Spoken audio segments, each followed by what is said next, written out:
এই হুঁশিয়ারি দিতে চাইছি ভারত সরকারকে যে খবরদার যুদ্ধের দিকে যাবেন না, এর দায়িত্ব নেবেন না।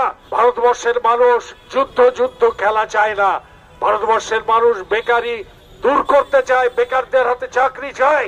ভারতবর্ষের মানুষ মূল্যবৃদ্ধি রোধ করতে চায়। ভারতবর্ষের মানুষ কর্মক্ষেত্র চায়, নতুন নতুন চাকরি চায়। ভারতবর্ষের মানুষ শ্রমিকদের উপর অত্যাচার বন্ধ চায়। এই কথাগুলোর উপরে নজর দিন, এই কাজগুলো করবার চেষ্টা করুন। একটা সরকার নির্বাচিত হয়েছে মানুষের ভোটে, তার যে দায়িত্ব সেই দায়িত্ব তারা পালন করুন।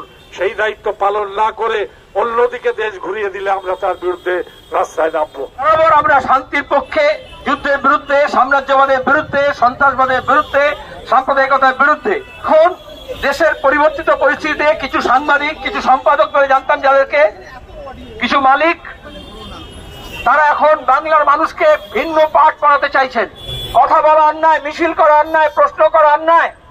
কি হবে? টেলিভিশন চ্যানেলে ধরে টিআরপি বানানো হবে। যেদিন পহেলগাঁওতে আক্রমণ হলো, সন্ত্রাসবাদী শক্তি পাকিস্তানের মাটি থেকে এলো, তাদের ট্রেনিং, তাদের রসদ নিয়ে আমরা এখানে বামপন্থের তরফ থেকে মিছিল করেছিলাম। এই কথাই বলেছিলাম, সন্ত্রাসবাদের বিরুদ্ধে লড়তে হলে যখন দেশের বুকে আক্রমণ হচ্ছে, দেশবাসী যখন নিহত হচ্ছে, তাহলে প্রথম কাজ হচ্ছে দেশের মানুষকে ঐক্যবদ্ধ করা। এখন নতুন দেশপ্রেমের পাঠ শেখাচ্ছে। দেশপ্রেম মানে দেশের মানুষ, তার প্রতি ভালোবাসা, এবং সেটা জাত পাত, ধর্ম, বর্ণ, ভাষা, প্রদেশ নির্বিশেষে। এখন তো প্রধানমন্ত্রীও বলছেন ঐক্যবদ্ধ করে লড়তে হবে। একটা সময় এমন শব্দ হলো যে ঐক্যটাই হচ্ছে খুব ঘৃণার শব্দ।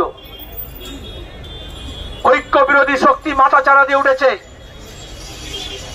সাম্রাজ্যবাদ হোক, সন্ত্রাসবাদ হোক, সাম্প্রদায়িকতা শক্তি হোক, প্রতিবেশী দেশ হোক, তারা এই অনৈক্যের সুযোগ নেয়।